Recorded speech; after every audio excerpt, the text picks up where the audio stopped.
And welcome to KREM 2 News at noon. I'm Laura Papetti, and we begin right now with this. Much of our area is under a flood watch as storms are expected to pop up throughout the day, and we can see from the radar it's happening. So let's get right to it. Meteorologist Thomas Patrick standing by with the very latest. Thomas. Yeah, Laura, we've been at it right from the get-go since 4 o'clock this morning. We've been tracking heavy rainfall and scattered thunderstorms, and it seems to have coalesced into one key area, and that area is central Washington. In Moses Lake, it's been raining since almost 7 or 8 o'clock this morning. So this has been about 4, 5, maybe even 6 hours of straight rainfall already today. And at the moment, it's all beneficial rain as well. We have not seen any flood advisories, warnings, or flash flood warnings. So while this looks decently heavy, it might be just a bit steadier and a bit tamer at the ground level. And at the moment, this would obviously be very much good news and a welcome sight to get this much rainfall. As we look over northeastern Washington, this is where the heaviest cell was earlier this morning. At the moment, not much playing along there. But look at what's happening over North Idaho and areas of the mountains. These pop-up showers and thunderstorms are just now getting going as of the noon hour. They are completely random, so it is almost impossible to know where they're going to fire up until they've already gotten going. And we're going to zoom in even further because there is this cell that's almost directly over Post Falls, a little bit to the south of Post Falls, and a little adjacent cloud cover near Liberty Lake as well. Looks like that is just starting to get going. And I was just noting to one of our coworkers that over Spirit Lake, you were the first to see that thunderstorm cell also pop up over you. This is just getting started today, and the rest of the day could see these scattered showers and storms with heavy flooding rainfall. So we are under flood watches until 11 o'clock tonight as a new batch of thunderstorms are just getting underway. Thomas, thank you. And we are keeping a watch on several wildfires this afternoon that are burning all across the area. So let's start with North Idaho. Fire officials are warning people who live in Bonner County to get ready to evacuate. Right now, the Buckskin 2 fire is burning just a few miles south of the town of Clark Fork. The fire has burned so far about 180 acres, and at this point, 0% contained. This photo was shared by firefighters on Saturday and shows just how intense that fire is burning. Near Hayden Lake, the Ridge Creek fire is still 0% contained. The green area on this map is under what's called a level 1 get ready evacuation. The fire has burned a little more than 1,000 acres at this point. And in Post Falls, fire officials say an unattended campfire is the cause of a wildfire that threatened homes in that area. The Parkway fire started Friday afternoon near Camillin Park. The fire has burned 80 acres and is now about 50% contained. Evacuations have been lifted, but the park and community forest remain closed.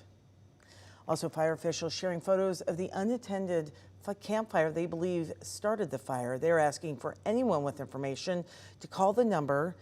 We are going to list it on KREM.com. It is 208-666. Oh, there it is on your screen, 8697. Also in Washington, several wildfires popped up around Grand Coulee over the weekend. The Washington State Department of Natural Resources saying the Pleasant Valley fire has burned at least 100 acres. And at one point, there were level 1 evacuations for the fire, but crews have lifted those evacuations. Meanwhile, further north in Douglas County, DNR says the Pendle Road fire has burned hundreds of acres there. And there are some big changes when it comes to fighting fires in Washington this year. KREM 2's Nathan Hyun shows us how additional air support is helping keep fires from spreading. I'm at Deer Park Airport, which is one of 7 air bases in Washington that hold firefighting planes. This airport has 4 of them, and one of them is right behind me. If you've seen airplanes drop water at a wildfire this year, they're probably from Deer Park. But when you get this in your blood, it's hard to get it out. Fire pilot Chris Hopman has fought fires in the air for 6 years. Unlike previous years, he's noticed he's able to keep fires from growing to almost 10 times in size. Instead of us catching fires at, let's say, 10 or 20 acres, you're looking at 10 to 20,000 acres on some of them. So with those initial rapid response, we're able to keep them much smaller. Thanks to State Bill 1168 passed in 2021, the Department of Natural Resources received more funding. It'll feed that water up this pipe, up into the 800-gallon capacity hopper. It's funding that's helped hire more pilots and planes. We're usually usually airborne within 10 minutes of receiving that piece of paper. And most of the fires we've had recently were on scene under 15 minutes. DNR says thanks to more air support, fire trucks, and bulldozers, firefighters have kept this season's fires smaller and less severe. Biggest difference now is we have more getting aircraft faster and sooner. The sooner we can get firefighters and resources on the scene, the more likely to keep it smaller. Robert Bowles has been fighting wildfires for 14 years. Never getting easier. It's always a challenge each time the bell rings. He's already noticed the impact of increased air support. The response times to these aircraft is a lot less.